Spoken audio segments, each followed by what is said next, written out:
So, hello, my name is Tomas Vondra. I work at Microsoft. I'm a long-term Postgres contributor, developer, and also a committer.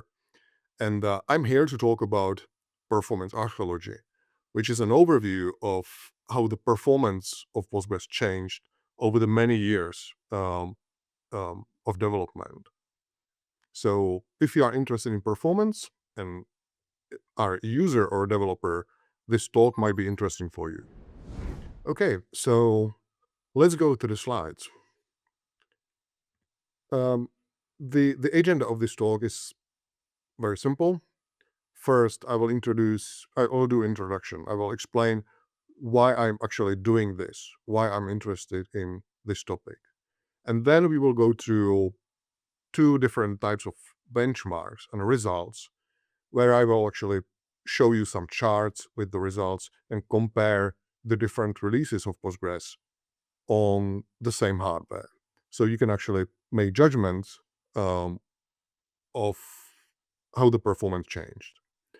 And in the fourth part, at the very end, I will maybe speculate a bit based on the results that you will see, what might happen in the future, right? What possible improvements to expect or not to expect. So let's go. So first, why I'm actually doing this benchmark? Uh, because I think the topic is actually interesting for developers, right? If you are developing a database and maybe even focusing on performance, like me, you might be asking, how did we actually improve the performance over the many years? And that's actually quite tricky question for to answer for long time periods, because typical development benchmarks that we do for patches as we work on them, we usually only compare like two commits, right? Before the patch and after the patch. And even those benchmarks may be actually very focused on small piece of code. Like it might even be like a micro benchmark only. So it's difficult to combine these like small measurements into something covering a long time period, right? Because the improvements may not actually just combine by simple addition. Sometimes people actually do large benchmarks on after the release, right? But even those are only comparing like two releases, right? The old release and the new release. So it's not just for a single patch, it's for all the changes between those releases. But it's still difficult to combine that, because if you have tests for many releases, those will be on different hardware, right? So it's not really easy to combine those. And sometimes people actually use application performance, right? What they observe in the application monitoring um, to make judgments about performance of the database. But that also has issues, because the application also changes over the years, right? You are also likely to do hardware upgrades and so on. So it still has all the problems of actually getting a good overview over long time periods. So that's why I decided to do this benchmark, to kind of like inform myself about the performance improvements over the, I don't know, last 20 years of development of Postgres. And that's what I'm going to present here. And I mentioned that it's not entirely fair, even if I do like completely new set of benchmarks, it in principle, it can't be fair to all the releases, right? Because the development happens in the context of the current hardware. So 20 years ago, we had much less RAM available, fewer cores. We didn't actually have flash drives back then, right? We had the spinning drives. And that means that no one actually optimized for that kind of hardware, right? So if I take the old releases and run them on completely new hardware, that just can't be completely fair. Um, there's a lot of stuff that actually improved outside Postgres, right? So for example, we are not on kernel 2.6 anymore, right? Um, the file systems that Postgres relies on also improved significantly, and so on. So in the benchmarks, we actually see all the, and users, when running the applications, they all see the compounded effect of all those improvements, right? So it's important to keep this in mind. So for the benchmarks that I will show on the in the next sections of this talk, I have used like two machines that I have at home that I use for benchmarking quite often. The first one for OLTP is roughly 10 years old, two-socket machine with 44 cores, 88 threads. So it's like reasonably powerful machine, especially for high concurrency workloads, which for OLTP is important, right? It's like a mid-range server from that time period, and it's also roughly halfway through the time range that I want to cover. Right? I mentioned that I want to show results for the last 20 years of Postgres development, and that's um, like 2016 is halfway through, and it's running, of course, like the current version of Debian. It's running on ext4, and so on. The machine that I will be used for the OLAP benchmarks for the analytics workload is a bit older and it's also a bit smaller. And the idea is that I don't need such concurrency, right? I don't need that many cores to actually analyze improvements in analytics. Um, so it also is using like SSD drives, the same type of operating system and all of that. And it's of course also like roughly halfway through the time period. So let's do some benchmarks. And I have to warn you, there's going to be a lot of numbers and charts. Um, you can go to the slides later, of course. So first, I'll talk about OLTP. And for OLTP, I use the traditional dataset, traditional benchmark um, implemented by PGBench, which is TPCB. And I did test that on a range of different configurations, right? I tested that with like small data set, medium data set, large data set. The small one fits into shared buffers, medium fits into RAM.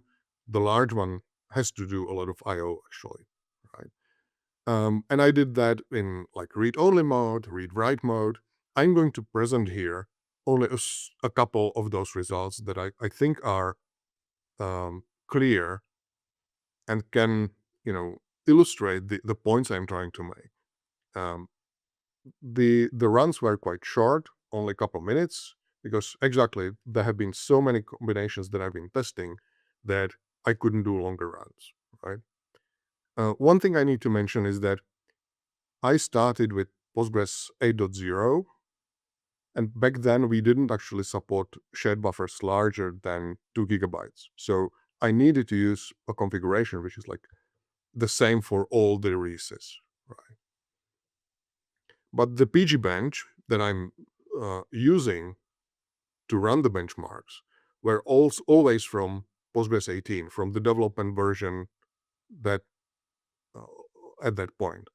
And the reason for that is that we are also improving the PG bench tool, but that's not what I want to benchmark, right? I want to benchmark the database, so I'm using the newest version with not as many bottlenecks.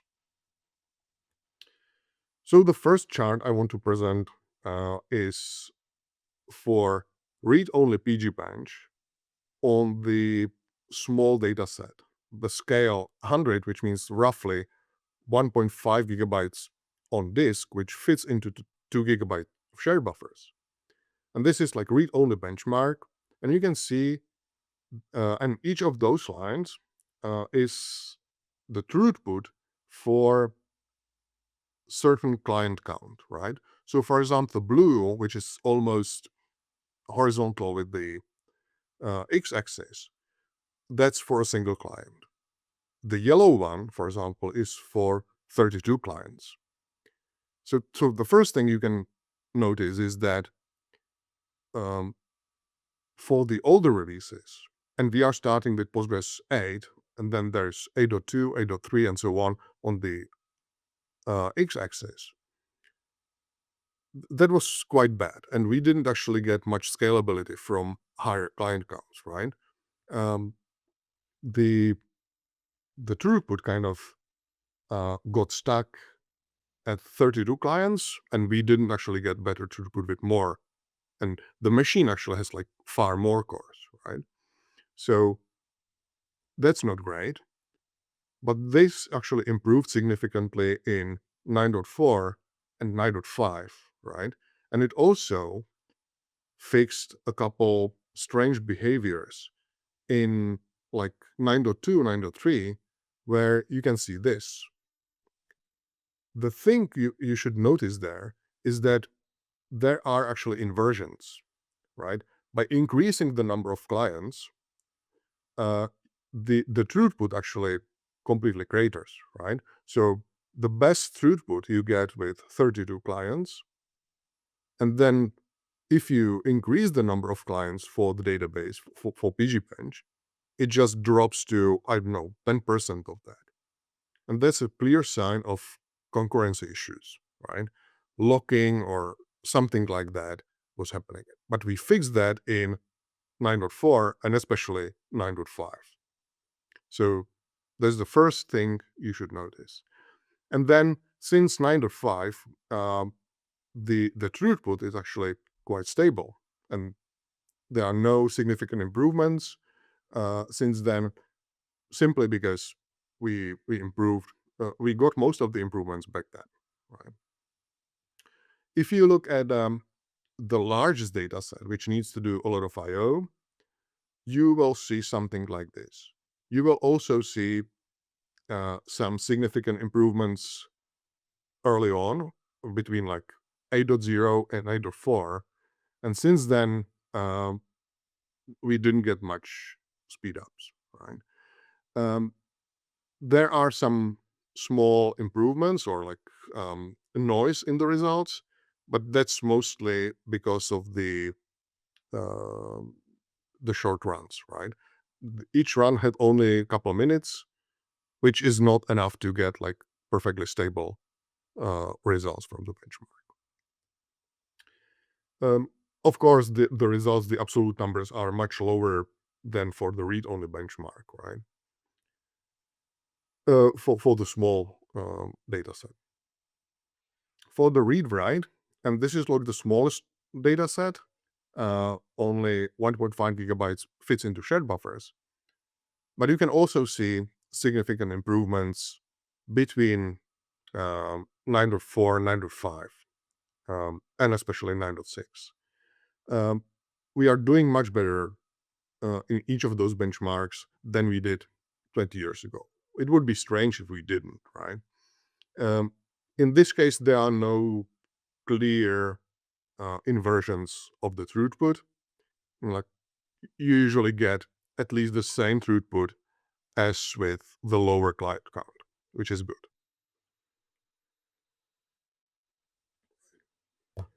So those were results for the usual like TPCB workload. But that's extremely simplistic and not really representative of OLTP applications that actually are executed or operated on Postgres, right? Because, for example, TPCB doesn't even do joins. It's essentially just lookups by primary keys and nothing else. And I would bet that even if you are running OLTP applications, they do joins or small aggregations or like uh, accessing data by secondary indexes and stuff like that. So one thing I tried during the benchmarks is actually to do something more complicated, right? And the thing is OLTP starjoin.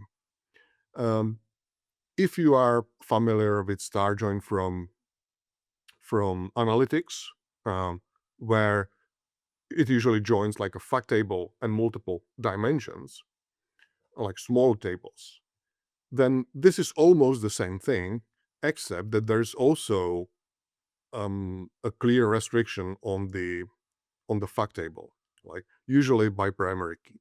So you can imagine that something like this. Um, it's a large table, which in this case is called T, and then a number, in this case 10 dimension tables that are joined by like primary key, foreign key relationship. This is actually a very, very common query pattern, right? It usually means you are looking up something about a customer or a transaction or something like that, and then you are enriching the result with additional information, but you are not um, placing conditions on the dimension tables themselves, right? Those are just like lookups. So if you assume an OLTP workload doing this kind of query, um, looking up in the primary in the fact table by primary key, and then adding information from other tables, you might see throughput which looks like this. It's also executed by the PG bench, but it's a custom script uh, uh, executed through the tool. It's not the built-in workload. And you will see throughput something like this. The first thing you should notice is that the throughput is actually unexpectedly bad. It only does like 2,000 transactions per second. And it only does that um, no matter what the client count actually is, right? Like with 16 clients, you get 1,000. Then with 32, you get like close to 2,000, and it doesn't actually scale very much. The other thing you should notice is that it doesn't really change over like significantly over the 20 years, right? The throughput that we've been able to do 20 years ago on this hardware is roughly the same, in the same ballpark that we can achieve today. So there's no significant improvement. This is, however, the simple query mode, which means that each execution of the query needs to do planning, right? So first, what if we did a prepared statements? And you will see something like this. You will see significant improvements over the years, and also much better throughput over compared to the simple mode. In this slide, I highlighted a couple of the biggest improvements and associated them with the patches that actually improved that. In between 9.1 9.2, we have seen some locking improvements. Between 13 and 14, there's a question mark, but that means there are multiple patches that contribute to this, and those are related to scalability of snapshotting. Right? Snapshots um, determine the the state each session actually sees the database, right? So they are essentially the MVCC view of the database. And then between 17 and 18, there's another improvements to the fast path locking. So we did actually improve this, but the simple mode on this chart did not improve. That tells us that the bottlenecks are in the query planning, right? Which the prepared mode doesn't need to do. So to sum the OLTP benchmark, um, the we have seen some massive scalability improvements over the many years. It's often in the 20 to 50 times improvement for many clients. There are some small regressions with only a few clients. That's a trade-off between scalability and throughput for a single client, for example, right? The main improvements were fast path locking in 9.2, many improvements in 9.5, 9.6, and so on. There have been some weird inversions in line.4, those are mostly gone, and it's mostly clean. But we seem to be out of low-hanging fruit, right? Um, I do expect like mostly small improvements for especially these simple workloads like the TPCB. Right. So that was OLTP. Let's look at OLAP. And for OLAP, I used TPCH, which is a well-known benchmark. I used a very small data set, like 10 gigabyte size. It actually expands to much more on the disk, to maybe twice the size, with indexes and overhead additional. Um, if you don't know TPCH, it does 22 queries, stressing different parts of the query execution. And I also tested, of course, like the data loads, right? Ingestions of large amounts of data. If you want to learn more about TPCH, look at the paper that I mentioned on the slide. It's a very nice explanation of an analysis of the TPCH queries. So first, let's look at the data load. And in this case, it's not throughput, it's the actual total time for each step of the data load in seconds, right? On the x-axis are again versions of Postgres. The special labels with P means parallel, right? In Postgres 9.6, we introduced some sort of parallelism, and then we improved and extended, the support for that in following versions. And that also helps, for example, index builds, right? So first you can notice that it's much better than it was in 8.0, right? In 8.0, it took almost like an hour to load 10 gigabytes. Now it takes maybe, I don't know, 1,000 seconds, right? So it's like 15 minutes of to load the same thing. So it's like 4 times faster, roughly. And you can also see which parts of the data load are responsible for the improvements, right? So you see that the copy got much faster. That's the blue. Then the yellow, which is like the most expensive part, is building indexes. And we can see that that actually improved significantly too. The parallel index builds introduced in Postgres 11 also like improve, they remove like 1/3 of the duration, right? And since then, it's mostly stable. Like we don't see any significant improvements in that. Of course, if you are running an application, you have been probably upgrading hardware, right? Getting more powerful stuff. So that's what you would see also. For the queries, and this is the total duration of all the 22 queries just summed together, right? You can see that there have been some significant improvements between 8 and 8.2, where the duration dropped to like 50%. Like so, it got twice as fast. Since then, there have been some significant improvements over the years. I also again labeled the some of the steps to associate them with the improvements that I think are responsible for that, right? So we have seen some improvements from prefetching. We have seen some improvements from index-only scans that have been introduced in 9.2, and so on. Parallel queries is what was introduced in 9.6. You can see again some small improvements from that.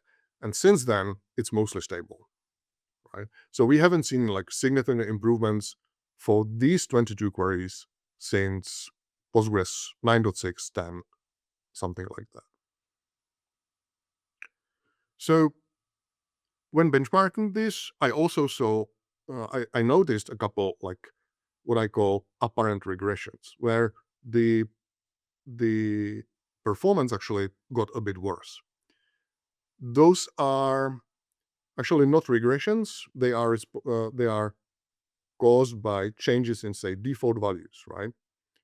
and suddenly you need to adjust that during an upgrade. And I have on the slide, I have listed a couple of those that happened over the years.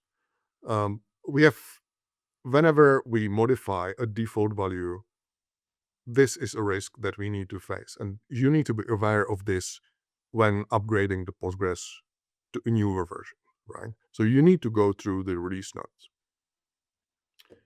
So to sum the OLAP, we have seen some massive improvements over the years. I have listed a couple of the main ones with the associated version. It didn't actually improve. We haven't seen significant improvements since Postgres 11, roughly.